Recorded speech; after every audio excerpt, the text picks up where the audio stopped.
Welcome to the Mike Litton Experience Podcast. Mike has over 31 years experience in real estate, finance, and investing.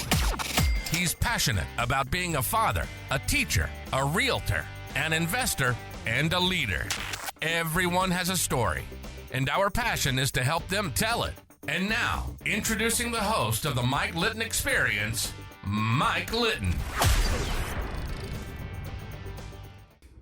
So what can you expect from the Mike Litton Experience? You can expect stories that will inspire, motivate, advice that will sharpen your focus, and expert information on real estate, finance, and market conditions. Really know what's going to come your way. Yeah. And if I look back at my story, I've been presented with opportunities that I just jumped on. Right. And I was prepared, I jumped on them because I was flexible enough to do so. Right. And there are opportunities that I jumped on that seemed a little crazy. They didn't all work out, but the ability to transition into something and the ability to transition out of something when it's not working, I think is really important. Yeah. But that flexibility allows you to make better decisions, I think. And then I would also say, always be thinking about what your next opportunity is if you're an entrepreneur, because things are always going to change. Yeah. They're always going to shift and transition. And the Writing Detective, even in just, the few years that I've been running it, has grown and evolved and changed. And, we had AI come in, which took away a lot of writing jobs because people said, oh, well, I can, I'll just get AI to do that. And so then you have to think, well, what other skills do I have? So, always be looking at the things that you enjoy doing, the things that you can do well, and how can you take those tidbits of information and learn more? Yeah. So one of the things that you see with people that are successful is their ability to pivot. That's what you're talking about is being mindful of what the next opportunity is, but also being flexible to where something pops up, you can jump on it, right? Yeah, and exactly. You never know where your next opportunity is going to come from. And I know you're an introvert and all that, or self-proclaimed introvert, right? But you literally, you have to put yourself out there, and you have. I mean, that's how you and I met, right? You put yourself out there, and we have clients of yours coming on the podcast. And I'm super excited to meet them, and I'm super excited to get their story on tape, on our You give me a keyboard and I'm the bravest person in the world. Right. But you get me in person or right. Well, you find your channel, right? Yeah. And I meet people every day that are really, honest to goodness, they're introverts and they're professional public speakers. Right? Right. They won't say anything to anybody, but when they get on stage, they flip a switch. Right? And they do what that. I did when I was teaching. Exactly. The reason they do that is because you care more about your audience than you do about yourself. Right? And you are there to add value. You're there to help them take the next step, to take the next leap of faith, so to speak, right? Yeah. And you're a living example. Your life story is a living example of getting outside of your comfort zone. Oh, but yes. You also have these patterns all the way through your life story that are due to your dad. You constantly have a plan, right? And credit to your mom, you're constantly creative. So you're constantly creative. You got like the best of all worlds, and you've got a plan, and you're constantly thinking about the next opportunity, right? That comes from your dad. Yeah, it comes from both of them. Yeah. And, really just applying the things that I learned when I was young and then learning how to apply those as me, learning how to do those things as me. And, I will say one other thing, though, about taking your passions and turning them into profits. That is not always going to be the case. Yeah. I would caution you that You know, like there are things that I love to do that I would never try to monetize because it would take away the enjoyment of that. Yeah. Um, you know, I've had a lot of people ask me to start a book club. I'm like, you know, I would love to do that, but it can't be like this, we have to read a book a month thing. You know, it can't be something where I feel this intense pressure to get great lectures out on a, you know, Don Quixote, you know, in a month. I really enjoy reading and I want to keep that as something that is relaxing and enjoyable to me. Yeah.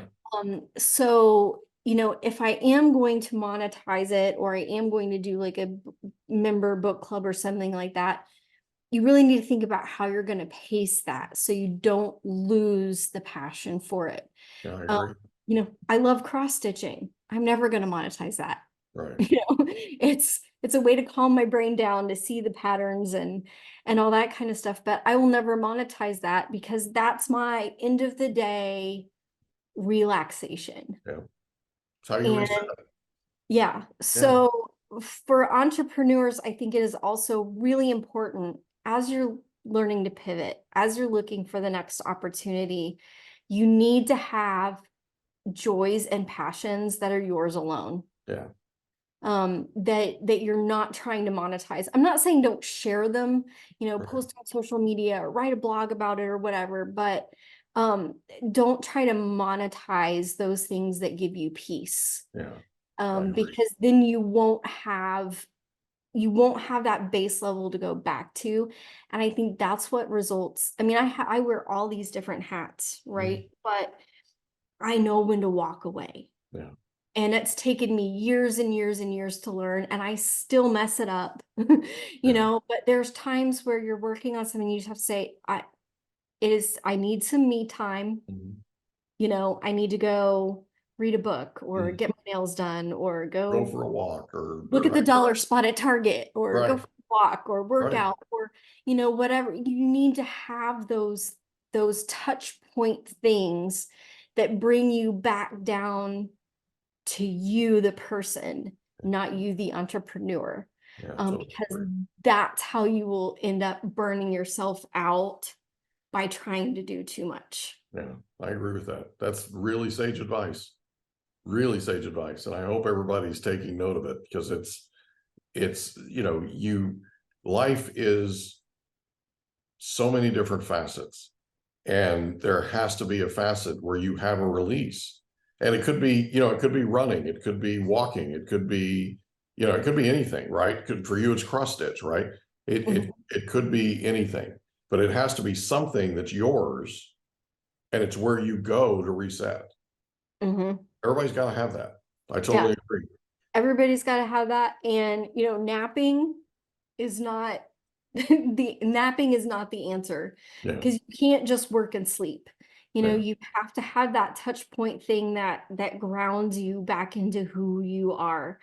You know, I also keep a daily journal. And, you know, in that daily journal, I have 2 sections. I have a small section where I can gripe and complain about my day and kind of just get it out. And then the rest of it is just for whatever I want. You know, am I trying to work out a problem? Am I writing down a memory from, you know, hanging out with my kid at college? You know, but I cannot make to-do lists. I can't, you know, plan. It's just a space to kind of work out those thoughts and ideas. And even if you're not a writer, journaling is a great technique for people. You don't have to be good at it. You know, nobody ever has to see it. But sometimes having a place to vent and figure things out while connecting your left and your right brain, which is what happens when you put pen to paper, like actual physical paper, can be a real great assistance. Well, it's like taking notes, right? When you sit in a class and you take notes, we know from research that you retain more. Journaling isn't any more than taking the lessons that you've learned and memorializing them, right? Putting them down on paper And that in and of itself helps people work through what it was they learned and what the next step is and what their plan needs to be and all those types of things. That's all a very cathartic experience. You don't have to be a professional writer to do it. You just write it down, right? And you say, Yeah, today I learned that if I treat people this way or whatever it might be, right? It's something that journal is your book of wisdom. It absolutely is. You can always go back and look at it. And I keep mine and I make an index in the front of kind of what's on every page. But, I was talking to somebody who is an entrepreneur just last week, and they were extraordinarily stressed. And I said, maybe you should try, journaling out some of your thoughts, and maybe that will help organize this next step plan that you're working on. And she said, well, I don't even know. I wouldn't even know where to start. Here's a fun trick. Just start.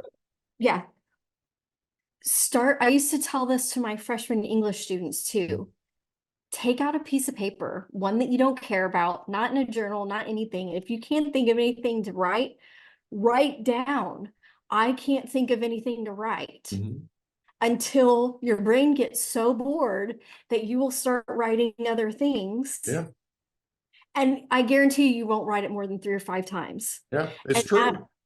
And that will segue you into it. And, everyone that I've taught journaling techniques to, the CEOs, the CFOs, everybody in higher ups that is just so stressed out that I've taught journaling techniques to, they say, this is a game changer. Because I'm organizing my thoughts. I'm figuring out what my plan B is. I'm figuring out the next steps. I'm learning how to pivot. And I'm also carving time out for myself every day to reground myself in what is real versus what is dreams and goals. And it comes down to what you're going to retain, right? There's so many things about journaling that are positives. And one of them in particular is, when you're really busy and you have 97 hats you're wearing like you do, you can journal what you learned that day, and you can journal what you did that day and what you accomplished that day. And then your mind can then relax. You can actually go to sleep at night. A lot of entrepreneurs and a lot of executives and a lot of people that are super busy and super excited about what they're doing, like me, have a tough time getting their brain to shut off. Right? When we lay down, we're thinking about all the things that we didn't do or all the things that we needed to write. And I'm notorious for laying down and getting up 5 minutes later and going and returning an email, or, you know what I mean? Like I'll lay down and go, oh, doggone it. Right. And then I'm back up. I got my clothes back on and I'm back down to my office and I'm back at it again. Right. And usually that takes another couple of hours, which is time that I should have been sleeping. Right. And rest is a big deal. It's a big deal in terms of your overall health. So, it just triggers. And if you sit down and just start writing, and I guarantee you this is the case. If you just sit down and just start, like I'm writing a book right now, right? If you just sit down and start writing, your brain kicks in. And it goes back to controlling your brain versus your brain controlling you, right? There's a part of your brain that's literally designed to protect you, and it will try and talk you out of doing anything, even things that are not risky. It'll teach you, it'll try and talk you out of it. And people like Tony Robbins and some of these other people, David Goggins, some of these people, right? They actually have come up with different things that they do to overcome that, where Tony Robbins will get in a cold bath, a cold plunge every day right after he wakes up. And he does it because his brain's telling him not to, right? And he's teaching his brain, don't do that, because when I say go, we're going, period, right? Well, and somebody has to control it, and you have to be the one that does it. Yep. And I have a similar trick that I use. It's based on music theory and brainwave patterns. So you know how people with Alzheimer's, if they hear a certain piece of music, they can remember it. There's a very famous video of a woman, and she's 98 years old, and she used to be a ballerina, and they played Swan Lake for her, and she started going through the movements. Music is very, very powerful Mhm. to human beings. And so last year I started, whenever I needed to get into the zone and Mhm. write, I started turning on blues music. Mhm. And I have it at very low volume. But now if I get stuck on something and I'm having trouble writing, I Mhm. can turn on blues music and my brain starts Yeah. going through the motions because Yeah. I trained it to do that. Yeah. Some people do this with lo-fi, Mhm. all different sorts of things. Yeah. So we had a music healer on. We had a music healer on, and she literally uses tones, like certain keys. She uses certain keys to help people heal and to help them get into certain places mentally and emotionally that they need to get into. And the way I describe it to people is, when I was growing up, I was born in 1966 and I grew up in Oklahoma. My mother played popular music, soft rock, all the time, all the time. So when I listen to 60s popular rock, like top hits, of the 60s and 70s, that kind of thing, I Mhm. go back to when I was a child and my blood pressure drops, my energy level changes, I perk up. It's like a recorded response that recorded in me all those years ago, right? And this is a long time. I'm 57. This is a long time ago. But I instantly turn into a kid. Okay. I grew Mhm. up on a farm in Oklahoma. I farmed for 9 years with my grandfather, right in between Blackwell and Ponca City, Oklahoma. And I used to Exactly ride what. around and around and around the field with a radio with a headset on, and I listened to the popular country music of that time.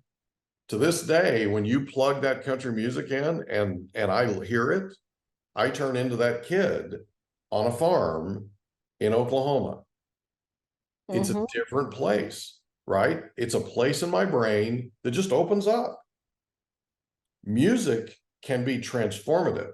It can be therapeutic. It's transformative. And if you don't think so, go back to a favorite time in your life and listen to music from that time that you listened to back then.